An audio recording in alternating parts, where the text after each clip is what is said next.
Après 10 ans d'existence, le complexe scolaire La Plume rénove son cadre pour le bien-être des apprenants. Le complexe scolaire La Plume, c'est de la maternelle au CM2 avec 100% au CEP, une salle d'informatique, une bibliothèque, des salles de classe dotées de chaises et tables individuelles, une aire de jeu, une cantine, des toilettes modernes et autres, pour offrir un meilleur cadre d'apprentissage à nos enfants. Donnez-leur la chance de réussir brillamment et sainement en les inscrivant au complexe scolaire La Plume, situé à Tinvier, dans la ville de Porto-Novo. Contact 00229 61 16 96 69 ou encore 00229 99 15 40 30. Au complexe scolaire La Plume, nous formons réellement l'élite de demain.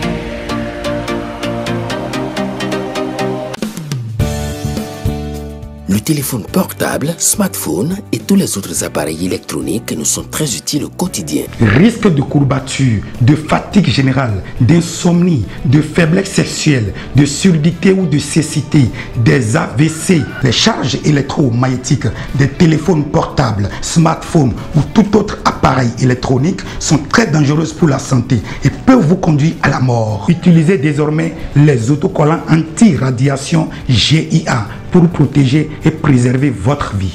Les amis, faites comme moi, Gégé Lapino, en adoptant DMA GIA. À la revue des titres de votre quotidien La Guérite, nous sommes pour le compte de ce vendredi 13 septembre 2024. Amanda Esmeralda Daké. Votre quotidien d'Akonabo en sa manchette du jour, titre « Bastonnade d'un neveu de l'ex-député du BR, Gbadamassi, imputable ». C'est purement une affaire familiale. L'homme fort de Parakou n'a jamais levé la main sur son neveu. Le linge sale se lave en famille, dit-on, et l'honorable Rachidi Gbadamassi en a donné une parfaite illustration. En effet, une vidéo où l'on voit ses gardes infliger une correction corporelle à son neveu a récemment refait surface, suscitant de vives réactions sur les réseaux sociaux, notamment de la part de ses détracteurs politiques. Cette vidéo, exhumée et rendue virale, met en scène une vieille affaire familiale. En sa fausse manchette du haut, il affiche « Nouvelle autoroute, Semé-Porto-Novo », une réalisation qui impressionne les populations. Depuis son accession au pouvoir en 2016, le président Patrice Talon s'est engagé résolument dans la transformation du Bénin. Dans cette optique, de nombreuses infrastructures routières ont été lancées à travers le pays. L'une des plus remarquables dans l'Ouémé est l'autoroute Semé-Porto-Novo. Longue de 10 km, cette voie à double sens, encore en chantier, facilite déjà considérablement la circulation entre ces deux villes. Les riverains, impressionnés par l'initiative, saluent le leadership du président Patrice Talon. À son oreille, il aborde dans sa page santé tout sur la myopathie. La myopathie, une maladie neuromusculaire rare qui affecte les muscles du corps, entraînant une faiblesse musculaire progressive. Les personnes atteintes de cette pathologie peuvent éprouver des difficultés à effectuer des mouvements de base comme marcher, lever les mains ou même respirer.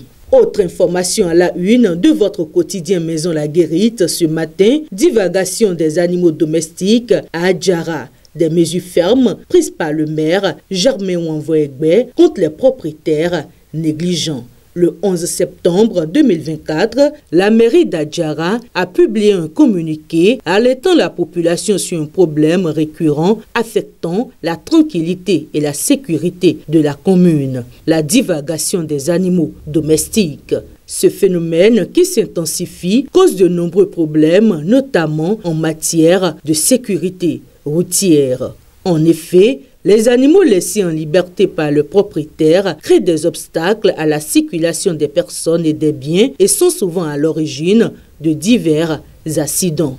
Guinée-Bissau. Umaro Sissoko Embalo renonce à briguer un second mandat. Le président de la Guinée-Bissau, Umaro Sissoko Embalo, a annoncé ce mercredi, à l'issue du Conseil des ministres, qu'il ne se représenterait pas à la fin de son quinquennat.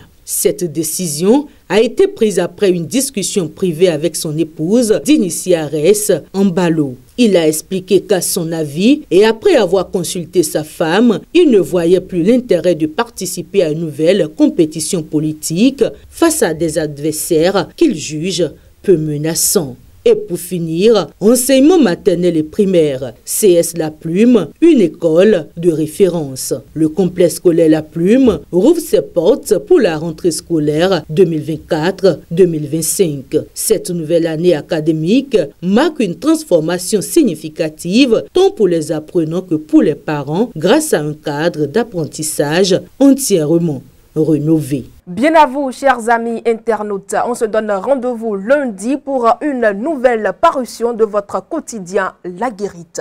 Excellent week-end à tous.